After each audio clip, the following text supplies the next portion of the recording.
Look, at the end of the day, I'm in it because I want to change the way the world builds software. I want to change the way that people think about software, and I want to make it no longer a problem. I don't want people to have bloated tech stacks internally. And so I am of a pretty strong belief that sooner or later, people will realize that they can't really do anything really production ready if they don't think very, very properly about security. I'm a fairly strong believer that at some point, hopefully soon, we will also become a fairly household name because people will start realizing that no, security really is important. And at the end of the day, if you want to change the way the world builds software, that means changing the way enterprises build software as well. And you're not going to change how they deliver software with a prototyping tool.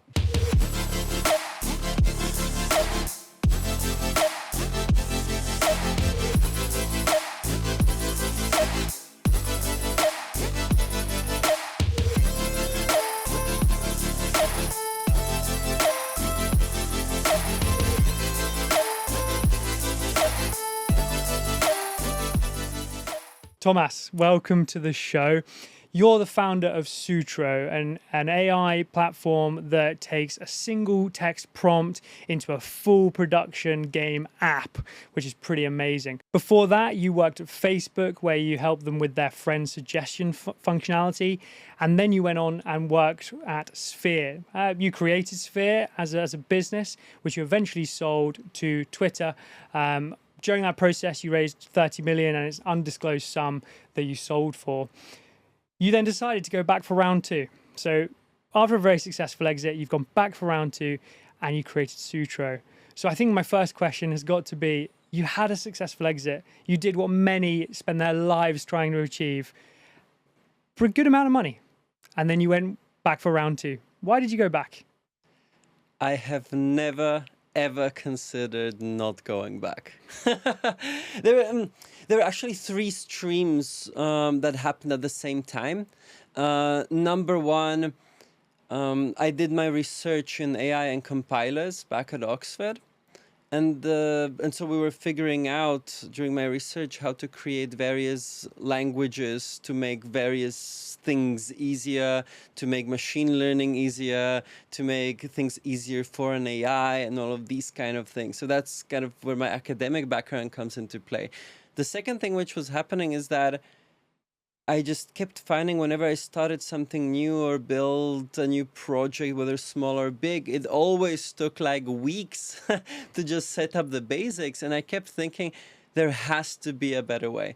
And then the third thing which started happening, we started noticing something very interesting happening in the natural language processing space. We started noticing this little company called OpenAI that was back during GPT-2. And we thought, there is something very interesting that's going to happen here. We couldn't have imagined how quickly it will blow up and how big it will be, but we knew that something interesting is cooking there. And so already when it was GPT-2, we started working on like early prototypes of how could an AI build entire apps and make things work together. And then it just, as there was more and more fuel and like hype in this whole environment, we were like just pushing forward and forward. And then we were like one of the first companies, I think we were actually the first to manage to do text to a fully built front end and back end fully deployed for you. So we went a little bit viral on Twitter, a little bit viral on Reddit, and we created like a really, really nice we had this funny thing where tell me your idea and it would send back a link with a fully built app. And we were like the first to do that. And so as we just saw people being more and more interested in the space and started getting traction and all of that, it just, I didn't have a second to consider not doing something next. That's incredible. And we'll come back to exactly that moment of realization that actually, of course, the money helps. But it wasn't a case of, oh, I'm going from A to B to get a certain amount of money to then go, okay, I'm going to go sit on a beach somewhere, which frankly you could have done. What I want to know, right, and what is so fascinating about your journey is you created Twitter communities, or in your own way, which is you built a business called Sphere. Over that time, you raised $30+ million. You then sold that business to Twitter, now X. And what we all see today, which is X Communities, was you. That was you. So talk to us through Sphere. Like how did that happen? And you weren't alone in that journey, actually. So depending on how niche entrepreneur and founder hustle culture people want to dig into, you actually had a co-founder who also made a lot of noise around that time as well. So take us through that start of that journey. Shall I give you like the beginnings and the early days and how it all came to be? Absolutely. Okay, so my co-founder back then was Nick D'Aloisio, excellent, very, very smart guy, and a friend from Oxford. And I was back then working my dream job at Facebook. It was great. It was pre-Cambridge Analytica. We were doing a lot of data science. We're all very proud of where we work and all of that. It was really, really a good time. And suddenly Nick out of nowhere reaches out to me being like, I have this business idea of like how to connect people in more efficient ways and all of that. And we met up and I thought, something is missing here. I think we can do it better. I think you can. He was thinking much more like Airbnb for like meeting and knowledge exchange. I was thinking much more like, let's connect people very, very fast, like meet on any topic in seconds. And it was already that evening where he was like, hey, that sounds great. Let's start the company together. And I thought, wait, but I'm working my dream job. But what the hell, let's do it. And so I quit Facebook and we started Sphere. And it was very much started as a knowledge exchange platform. And we very quickly found out that the most powerful connector between people and what made these conversations the most valuable was the community feel and some sense of togetherness, of we're here together to whatever transfer knowledge around these topics. And that's slowly developed into the idea of a much better community space online. I don't know if you want me to go through how the acquisition came to be and all of that. Absolutely. I think that's the natural progression, right? So during that period of time, a conversation must have been had between yourselves at Sphere and Twitter, and then an acquisition conversation started. So we had the opposite problem of most companies. Most companies manage to hack through acquisition in one way or another, user acquisition. But they fail or find it very hard to retain customers. We kind of had the opposite problem where we were retaining pretty well, but getting people away from their existing platforms like WhatsApp groups or a Facebook group or something like that was actually pretty non-trivial. Just the friction and network effects were really playing against us. And so we wanted to partner with one of the big players to help us with acquisition. And that's when we showed them what we're working on. And they were like, wow, we're working on something very similar, but you're so much further ahead. So we don't want to partner with you, we want to acquire you.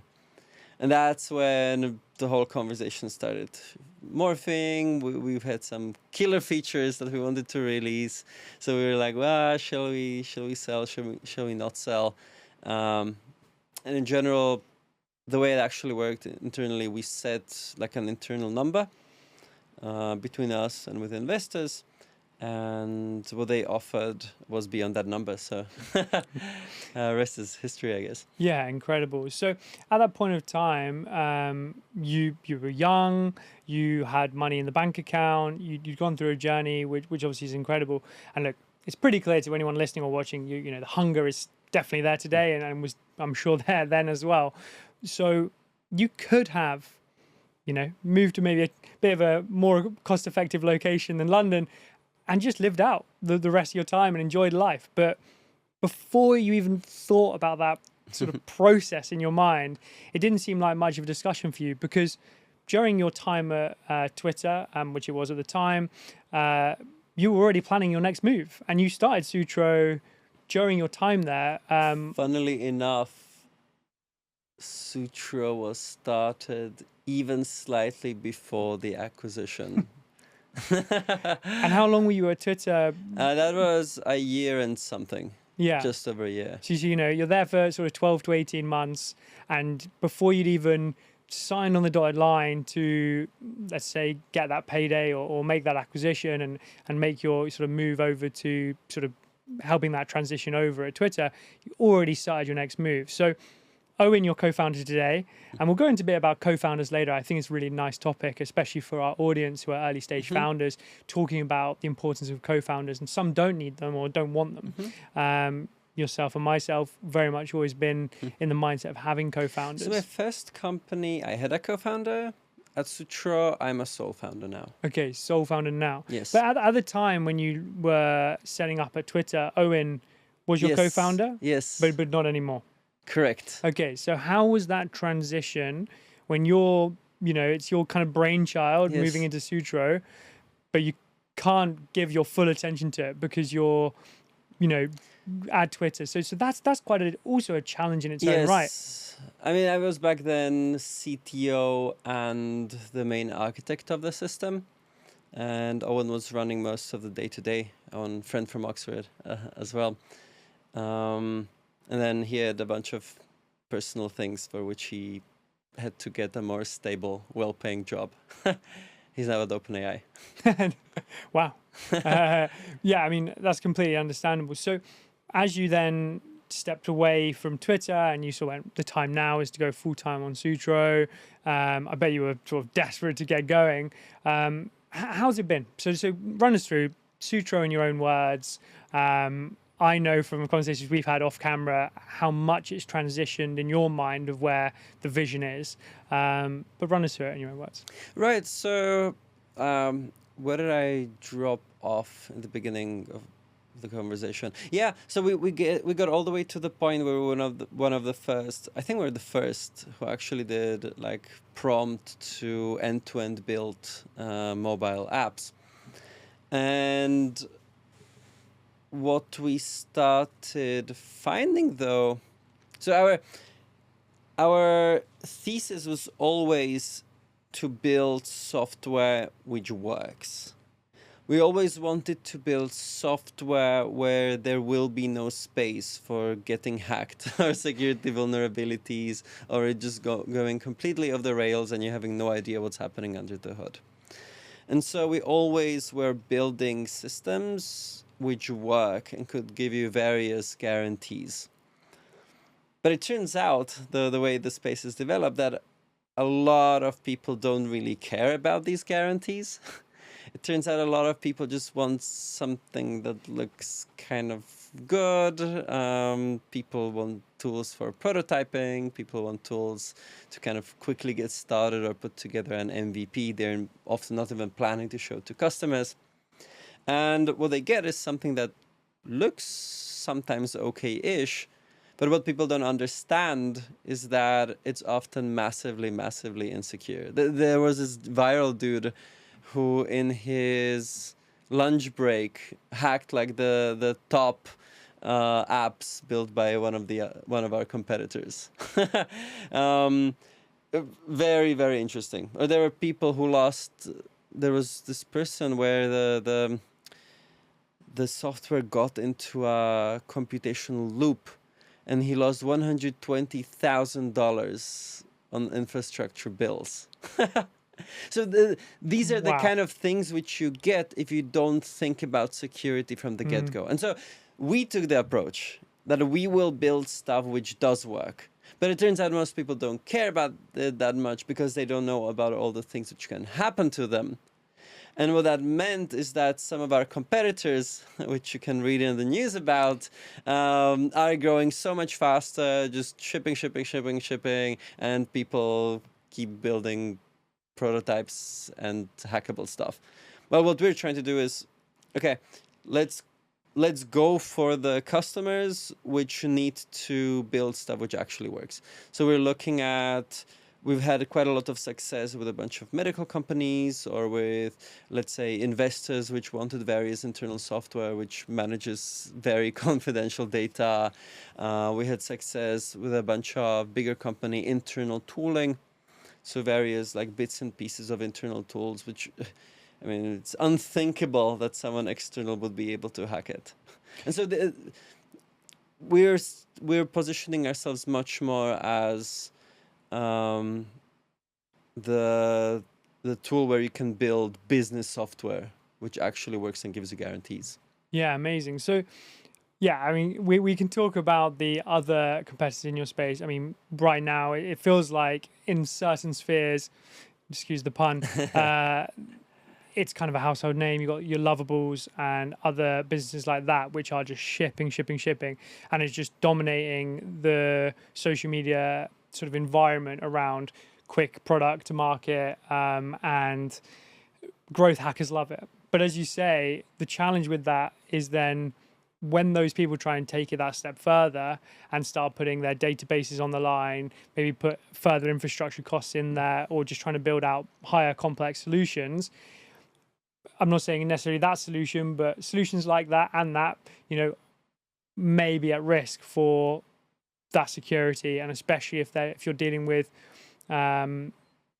confidential data, etc. That's the exact arena which you're working in. So you might not have that same explosive growth that we've seen from those, but you are a much more longevity focused business where you are going to work with potentially those larger organizations who are looking to deploy fast, but in a compliant and safe way. There's several angles to respond to that. Look, at the end of the day, I'm in it because I want to change the way the world builds software. I want to change the way that people think about software, and I want to make it no longer a problem. I don't want people to have bloated tech stacks internally. I don't want software to be a problem anymore. And so I am of a pretty strong belief that sooner or later, people will realize that they can't really do anything really production ready if they don't think very, very properly about security. And so I'm a fairly strong believer that at some point, hopefully soon, we will also become a fairly household name, because people will start realizing that no, security really is important. And at the end of the day, if you want to change the way the world builds software, that means changing the way enterprises build software as well. And you're not going to change how they deliver software with a prototyping tool. This episode is sponsored by Opus. Opus brings entrepreneurs together to create opportunity through power of connection. Opus is a curated community for business builders who understand that relationships are the backbone of business and success. If you are an entrepreneur, founder, business builder, laser focused on a mission, Opus could be for you too. To find out more, go to joinopus.org.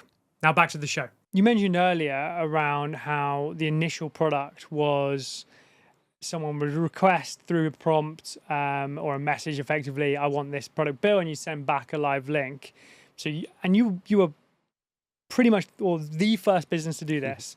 You were using LLMs before people even understood what that acronym meant. And to be honest, I'm sure loads of people still don't understand what that means, which is incredible. So when did you realize that sort of that pivotal moment from like doing that to what Sutro is today, like that kind of pivotal moment around rebuilding that solution to where Sutro is today?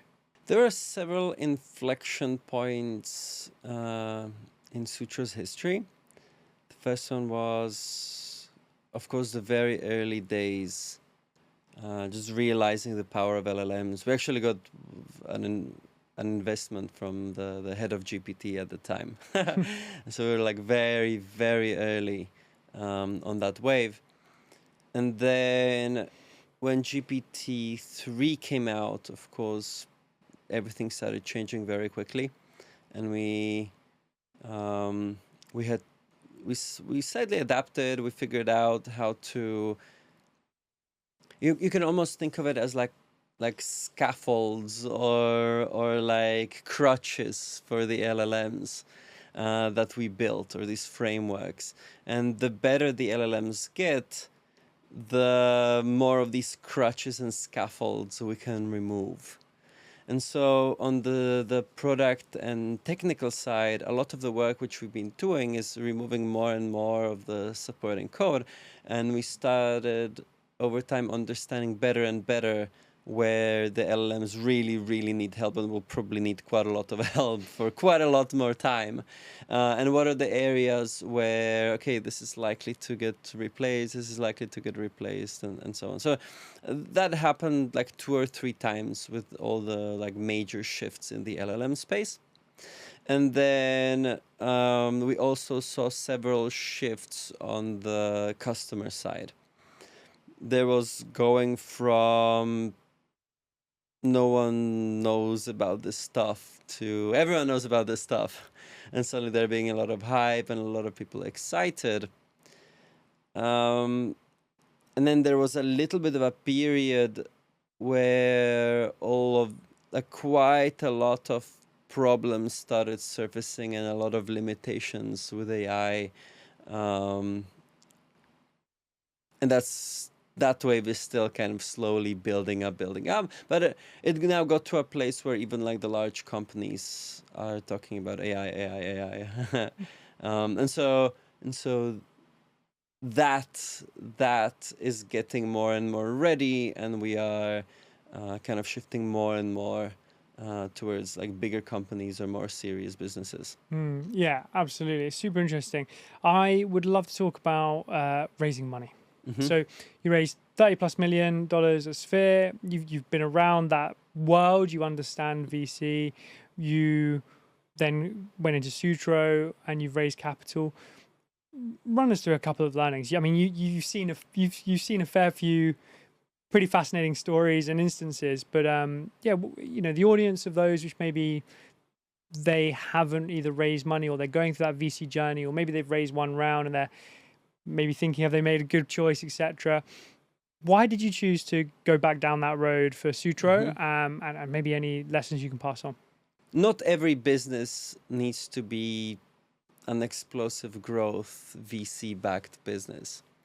But if the company that you want to build is going to be or is planning to be an explosive growth, kind of make a huge mark on the world, several billion-dollar business, then you're putting yourself at a disadvantage not taking VC money. The extra capital really helps get from 0 to 1, and the extra capital then really helps grow. And as long as you're continuing to pursue these really big returns and really big impacts, your goals are very aligned with a good VC's goals. And so... But what is a good VC? Okay, fair question. There's always this question like, okay, what are VCs actually helpful with? Number one, capital. Number two, they are very well connected and have very good pattern matching skills. And so they can very quickly tell you like, oh, I've seen this pattern work or this pattern work. If you need to start growing, then there are all these playbooks. I can connect you with this founder, this founder, this founder, this founder. Usually VCs have like one superpower which you need to figure out, whether it's good intros. We had one investor who was fantastic at helping us get a COO. We had one investor who was really good at intros for the next rounds. We had a very broad range of very interesting investors. And so, look, a good VC is one which gives you the money, then I don't want to say it doesn't bother you, but like keeps you in check and aligned with goals without being too intrepid, and the ones which will not screw you over on either terms or like wouldn't fire you or wouldn't try to be too pushy in the direction that they take. But look, at the end of the day, they are investing in your company. If it's early days, they're basically investing in you. And so the relationship is beyond importance of how well the company is doing necessarily, or if the company dies, because that's the game. But as soon as you start getting large enough and you start becoming a Series B and all of that, suddenly you're no longer just a tiny piece of their portfolio. You're suddenly a fairly big piece, so they start caring much, much more. And at the end of the day, they care about their money and their returns and the company rather than yourself specifically. But of course, reputation does matter in the field, and so they tend to be fairly careful about those things. Yeah, it's, I mean, it's super interesting topic because, I've had founders on this show that literally have said, I just want a VC or an investor that leaves me alone. Like, kind of like a case of they need the money and they want to not be sort of have them involved. And I think there's always a level of tongue in cheek around what they mean by that. Because I think if you're, well, not that you're just going to an investor for their cash. I think it's very important to, as you say, find their superpower. And even if they're a small angel VC, whatever sort of investment vehicle that is, they're going to have other aspects of that investment to offer. You just got to find what it is. But I think some and many really founders, especially at early stage, are very concerned by the level of impact their sort of investors going to have on their day to day. So the philosophies differ on this one. A lot of people do agree with this approach of, I just want investors to leave me alone. And there are a lot of investors who are like, we can provide the brand name, but otherwise we'll just leave you alone to do whatever you want to do. And there are all these, famously all the Thiel related funds, or some of the Andreessen and all of that. They're very much like, here's our money. Unless you really need something, we'll leave you alone, you leave us alone, and all of that. With our first company, we went for as many big name investors as we found possible. With my second company, I actually wanted investors who are actually helpful. I don't want to say that the previous investors weren't that helpful. But what I do want to say is that it's a different game if you're looking for investors to really help you along the journey. And especially if you're a first-time or sometimes second-time founder, or first-time CEO, as I am. It's really helpful to have someone who's either been there, done that, or has really good pattern matching, or can connect you to a lot of other people. Someone who's helped various people on the journey. And I'm finding that very helpful. Yeah, I completely understand that. So let's talk about you a bit more. Let's talk about why you're an entrepreneur. So unlike a lot of founders, you came from an entrepreneurial family. Your mum ran an ads agency. Your dad kind of serial entrepreneur for everything from bottled water to real estate and kind of everything in between. Quite a eclectic mix. So you grew up being a teenager and looking out into the future of their life, going, what am I going to do with that? And No. I was in my teenage years playing computer games and modifying computer games. I was writing software to do my homework. I was changing games around to improve them in many very interesting ways. That was my teenage years and childhood. I knew that I super enjoy maths and computer science. And really this whole idea of like being an entrepreneur or something, I never actively thought about it compared to something else. I just always found it really fun to build stuff.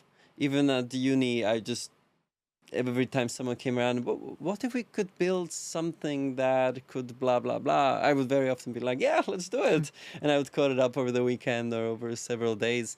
And so I always really enjoyed just building things. And then I guess there were two pivotal moments. The first pivotal moment was during my first year at uni. Some of my friends were like, "Hey, all the best kids get an internship at a Silicon Valley startup." And I was like, "Okay, I guess I should try as well." And I managed to get into this really, really cool little company, which just several like months after I finished my internship was acquired by Yahoo for like a huge amount of money. And I was like, wow, how did that happen? My code is now at Yahoo doing something cool. This is incredibly, incredibly awesome. So I think that was like one pivotal moment. And then second pivotal moment, when Nick came to me and was like, "Why don't you start a company with me?" It wasn't as simple as me just being like, "Okay, I'll go and quit my dream job." No, what actually happened is that I called my parents. I invited them into London. And they come over. I showed them this amazing office overlooking London. I was like, "Wow, how cool is this?" And we have like whatever eggs Benedict for breakfast every day. It's awesome. And they were like, "But do you really enjoy doing this? Do you really enjoy being a little cog in this big machine? What did you do over the past few days? You increased by 0.1% how well friend suggestions work." Like, who cares? Right?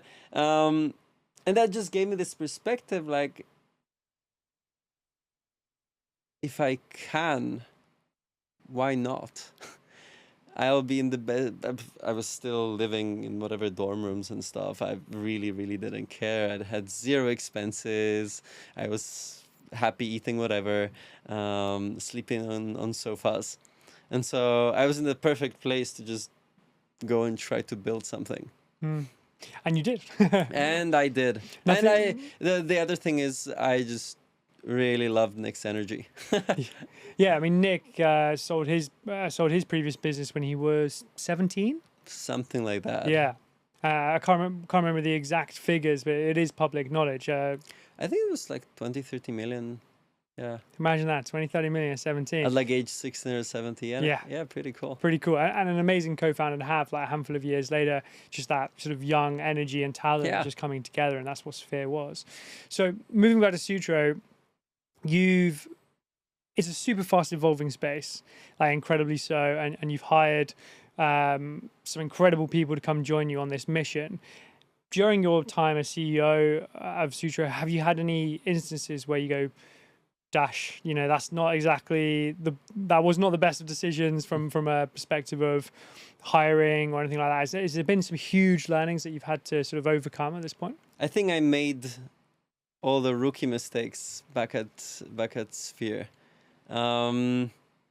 Back at Sphere, one of my hiring philosophies is that I wanted to get the absolutely smartest, most awesome people we could find, even if they're really, really hard to work with. And so that's exactly what happened. We put together an amazing people of amazing engineers, which were all hard to work with. Not all. Some of them were absolutely lovely. But we had several very hard to work with people. And that is great in good times because everyone keeps kicking each other's asses and pushing each other harder and harder, even if things are going well. But it was terrible in hard times. Really, really terrible. As soon as there was like a little bit of a dunker, everyone had their own opinion of what should be done differently, and it was extremely difficult to work with these opinions and change people's minds. So in my new company, at Sutro, I'm like, no, I'm only working with people who are awesome to work with. And I skew massively towards people with past founder experience as well, because they've seen it from the other side. They know what it is like to keep a company running, how to build something, how to like bring the energy into the team. Amazing. Let's talk about that team itself, right, at Sutro. What's your opinion on like remote work, in person? because you mentioned energy quite a bit, you mentioned team now quite a bit as well. You kind of had that all-star skill set previously, and you still have that now, but these world-class engineers, but that team chemistry maybe not the highest, if to use sort of like a sporting term. Now you're going for that team cohesion, still A players, but that team cohesion is the most important factor for you. How are you balancing that with, the freedom of remote work or in person? So my previous company, Sphere, was all fully in person until COVID times. Sure. Then we had to be remote. And my previous and Sutro started while like in the later days of COVID. And so they're still during a time where just remote was the only real viable option. And to compare, of course, if you could get everyone together in one place all the time, ideally even living together, and spending all the time together, it would be super freaking awesome. That is the optimal. However, you won't be able to get that good of a talent. And I chose, especially because the approach that we're taking, we're basically merging LLM knowledge with various techniques from compilers and compiler theory and language theory. And what we're finding is that the people who can think on that level of abstraction and have experience, for example, building compilers or things like that, there's just so few people like that. So few. And so I decided it's the better thing for the company to be remote and get the best talent absolutely wherever they may be. We still skew more towards like the Western Hemisphere, because at some point, if you can't get all people in a call at the same time, it starts getting really awkward. But at least we're keeping like every day we have some time where we're all on the same call together. Yeah, unreal. So, you studied, AI and compilers at university, and that's exactly what Sutro does today, which is pretty incredible. I know you were building code sort of in your teenage years, but let's say before you sort of produced that first line of code at university or around that time, what would be the advice that you'd give that version of yourself back then from all the knowledge that you know now? Buy Bitcoin. Buy Bitcoin. I mean, I have several friends who bought Bitcoin and held, and I have a friend who, back when they were like $1, he bought 5,000 Bitcoins. Oh. Like, imagine how different a life it would be, right? So if I could port knowledge from the future to my earlier self, like somewhere around where to invest time and money is probably the best ROI on advice. However, the other thing which there were several other things which I learned along the way. I just don't know how I would transform it best into advice to my younger self, because my younger self was quite an arrogant dick. So I don't know. But I would. There are several things which I keep coming back to. First one is that whenever you're trying to do something yourself, you're in this weird space between not really having certainty about what to do next. And you can either rely more on your intuitions, which work until they don't, or you can get paralyzed and try to like read around stuff and try to understand things better. And I kept finding that investment into reading around and really like reading deeply. Don't just like listen to a podcast or two, like go read a book on compilers. It's not enough to just learn by doing. Learn by doing is like nice from 0 to 1, But the moment you want to get from one to really deep knowledge in various spaces, that's not going to cut it. Go read those books. Go like try to build something yourself that's actually pretty deep. Like try to build a compiler yourself. Try to build a little LLM yourself. Try to build a little operating system yourself. And again, read. That will allow you to have so many more areas and spaces where you kind of know what you should be doing, and B, it will really hone your intuition so that you can trust that more as well. So that's one thing I keep returning to. The second thing I keep returning to is this whole like how to manage and work with other people. And probably the most succinct is I think it's a Dale Carnegie quote. A man convinced against his will is of the same opinion still. And I kept thinking for a major part of my life that I just need a better argument. And I found that it was so much easier to work with people when I gave up on that. And I started looking into this whole area of like how to coach people properly, basically meet them where they are and start to really understand where they are coming from. And very, very often I change my views just by really understanding where people are coming from. And we almost always reach much better points of synthesis now, whether it's at the company or in my personal life. Completely understand. So you had your dream job. I think this is something which is so fascinating. You brushed over it a little bit and you made it just sound so natural and not an easy step, but we all get not all, but you're fortunate to have the parental advice, the classic, are you happy? Parental advice. But dream job Facebook, right? That was for you at the time. At the time, that was your dream job and you were absolutely over the moon to be at that business at the time. As you said, it was a slightly different time being a software engineer then than it would be now, a same sort of business.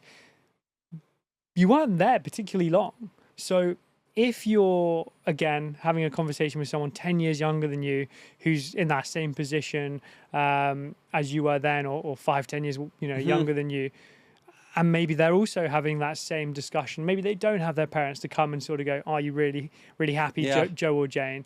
Like, how would you coach them through making a viable decision? Because it's worked out for you. Yeah. Let's be clear. You have smashed it, and you've still got so much more that you're working on now, and obviously Sutro and the success you've had at Sphere. Like, you're the success story of that, whether you like to hear that or not.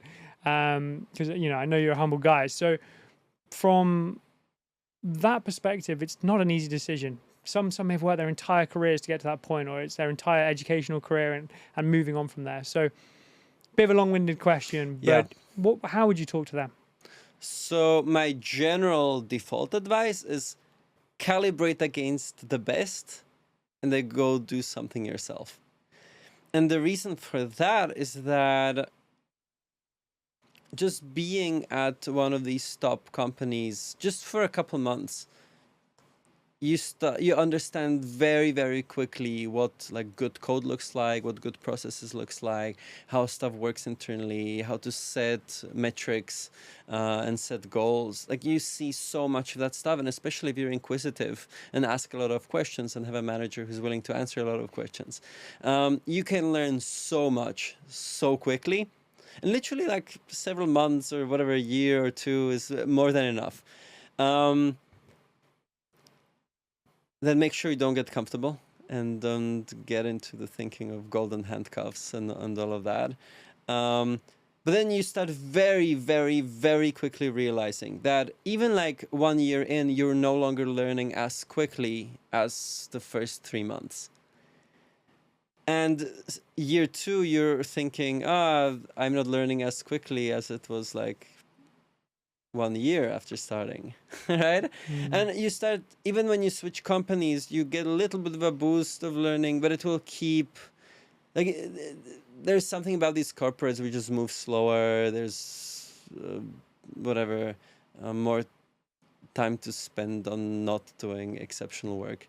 And then at that point, the best way to learn as quickly as possible is go try to build something yourself or join a very, very early stage startup. But even there, the speed of learning is just so much faster if you're the founder, and even so much faster if you're the actual CEO. Even CTO versus CEO is quite a big difference. Yeah, that's very interesting. Obviously, you've had both sides of that. Yeah. At Sphere, you were the sort of co-founder and CTO, and now you're the CEO, sort of in your own right. So let's look at the difference between those sort of let's say top tier businesses that people look to as household names, your Metas, your X's, your whatever other business it might be, Microsoft. Do you think still today, now you've had experience of a couple of those organizations, that even some of the best engineers in the world would go into those organizations and be blown away by the innovation and like the level of code? Or do you think it's not quite the same as it was maybe 10 years ago?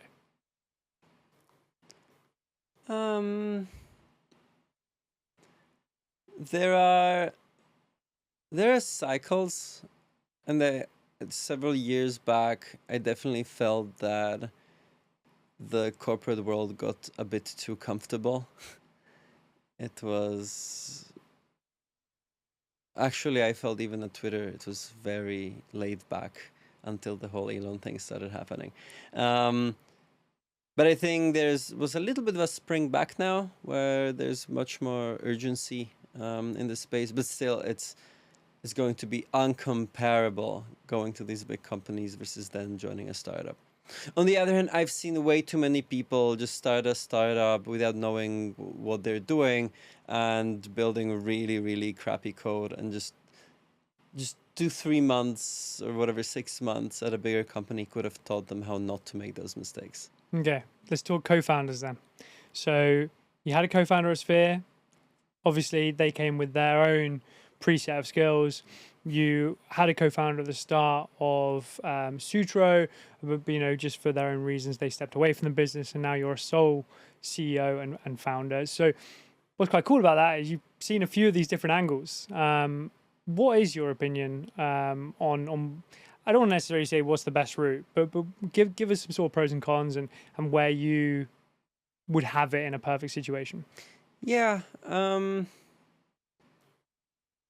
Having a co-founder is like getting married with the company being the baby.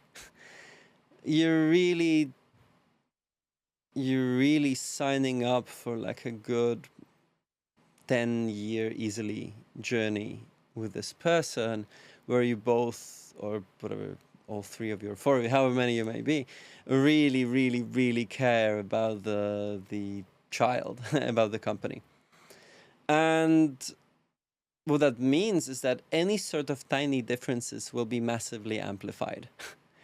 And so I think in an ideal world, you would find someone that you can work with very well, that you can trust very highly, that is equally committed as you. Because if one person is a little bit more committed than the other, that causes all sorts of friction points themselves. And perhaps one more thing to think on is having different... are we allowed to swear here? Yeah. Okay, so there's something that people started calling the fuck you number. Like, if you're offered this much money, would you part ways with this company?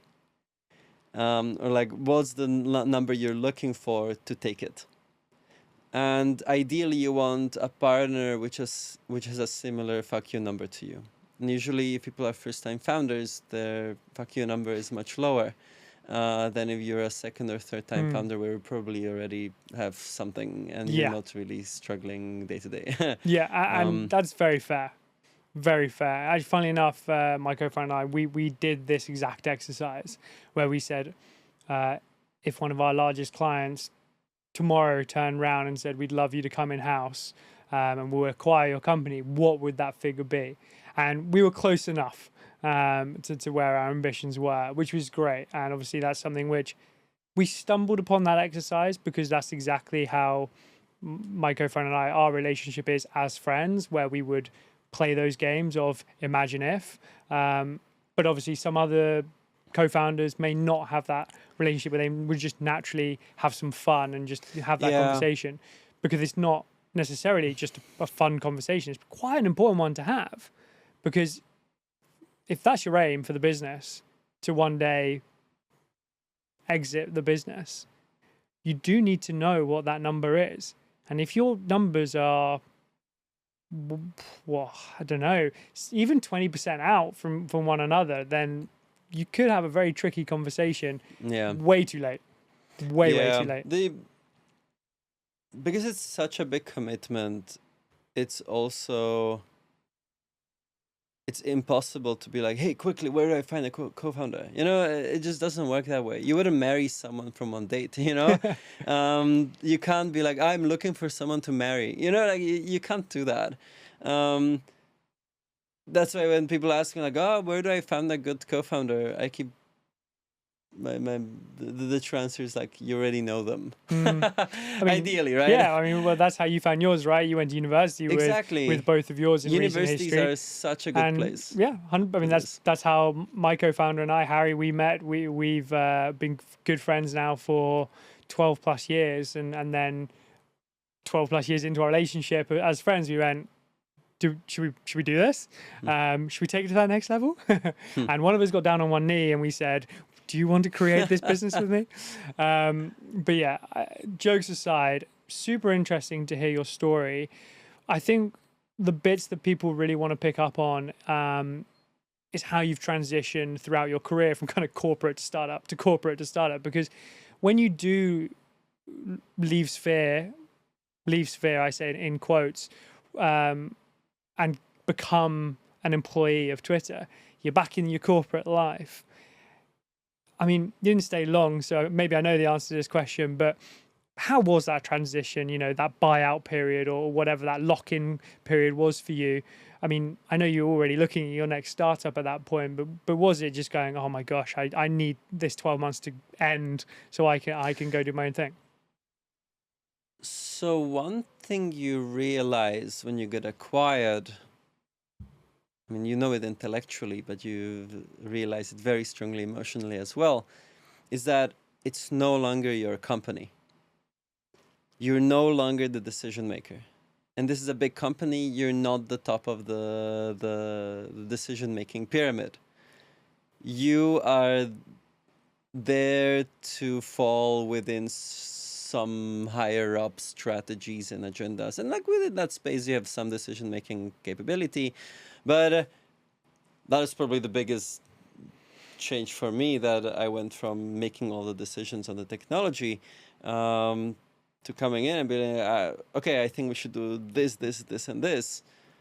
And my manager, the director, is like, wait. And I make these decisions. And I'm like, what do you mean? I make these. I'm supposed to be in charge of this product. And he's like, well, yeah, but like, I'm the director, and I said the broader strategy.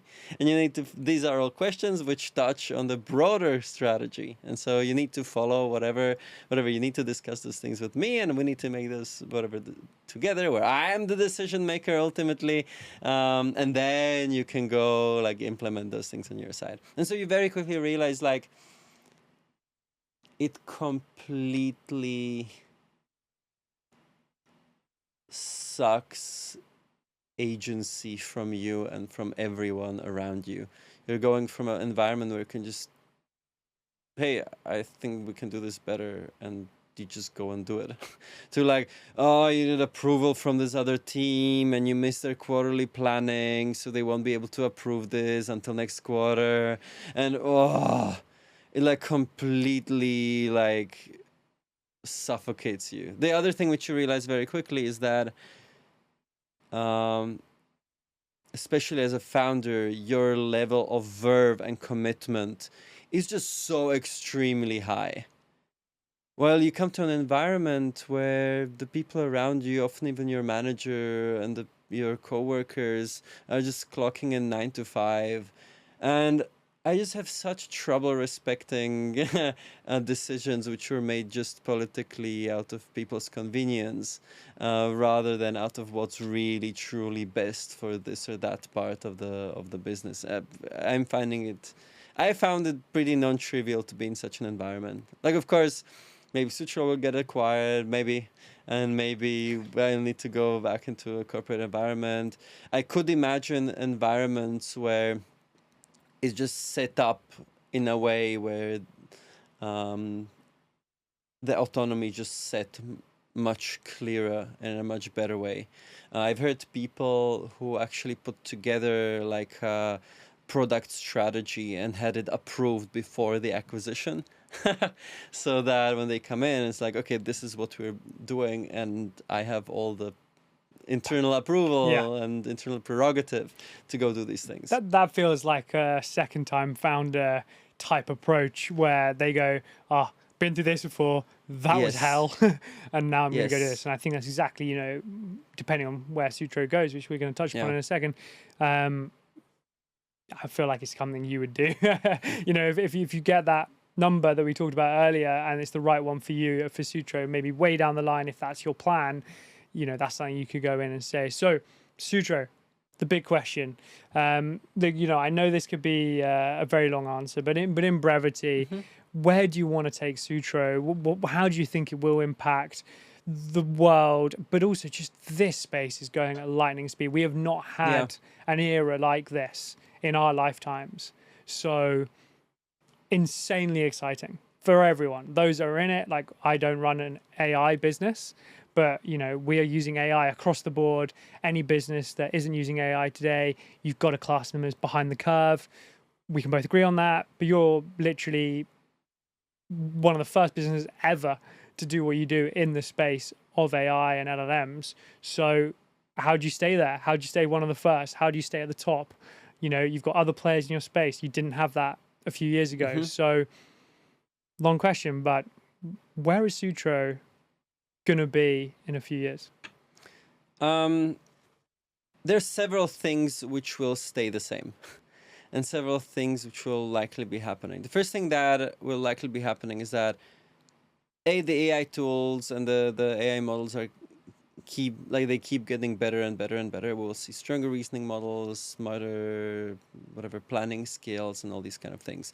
But that's the second thing. There's still like fundamental limitations, both of LLMs themselves and of the user interaction. So on the LLM side, they're still just learning from text and don't really have the lived experience to have enough of a common sense. And that will take a while to really, really get there. Plus, many times when humans get to some breakthrough, there were several stages of really something changing in their head to get there. Like really, you can almost like feel your brain rewiring on these steps towards this breakthrough. Well, LLMs can't really rewire themselves, right?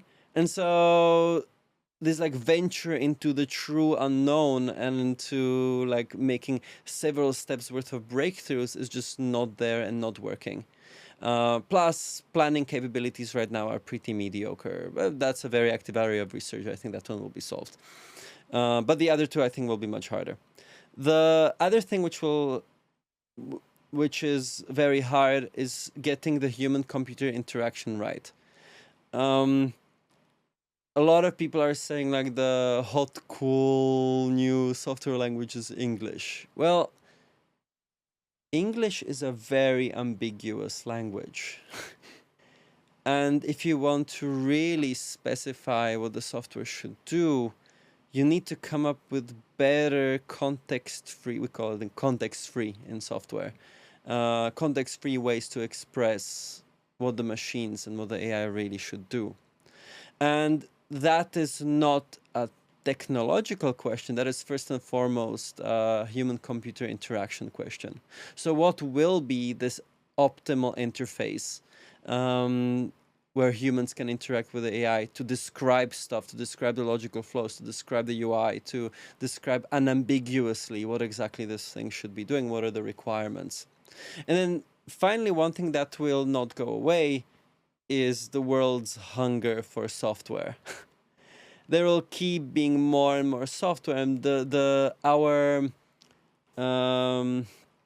our bar for quality will keep going up and up and up and up and up. And it will start becoming an absolute necessity for the software to be secure, to be compliant with all sorts of regulations. It will be unacceptable for like code which is given to users not being, I don't know, GDPR compliant and these kind of things, or ever like being insecure, leaking data. It will be completely unacceptable in a couple of years' time. And so that starts painting the picture of where I see Sutro in a couple of years. Will continue riding this wave of people really wanting to build a lot of software, and the more software there is, the more software we want to build because it's just getting easier and easier and easier to build even like personal software for one person or software specific just to one company. And so instead of these like big bloated SaaS products, we'll see more and more internal company customization and more custom software, and that really plays in our favor. The second thing where I see Sutro is I keep seeing our competitors and the other players have real trouble figuring out security and guarantees and compliance and these kind of things. Well, we're in a very good place where we're guaranteeing a lot of those things already now. And third, we will be the company, or I'm seeing us as the company, which can really figure out this optimal human-computer interaction, where the human can describe with little ambiguity exactly how things should work. And it's not going to be just text prompts. It's going to be a combination of some text chats, something visual, looking at stuff, looking at maybe some logical flows, looking at maybe some like diagrams of how things interrelate and work together. And I think like that's where Sutro is going and where we will be in a couple of years' time. Or months. And months, yeah. Timelines are very short these days. Yeah, 100%. That AI strategy that you made 6 months ago is now out of date, right? So, yeah, super fascinating space. We've only got time for like one more question, which is, for you with your career thus far, what do you think is more important to be a successful founder and entrepreneur? Is it luck or is it talent? Talent is what gets you in the way of luck. Or not talent, it's just hard work. Right? And so I don't think it's that much about... Luck is definitely to be found there as a big component, but you will not get lucky if you really don't work it hard, you know?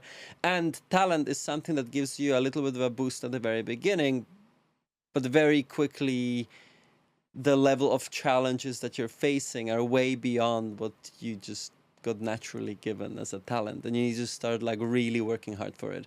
So not luck, not talent. The most important is like good, honest, hard work and doing a lot of... just keep getting better and better, both at your job and at like improving yourself.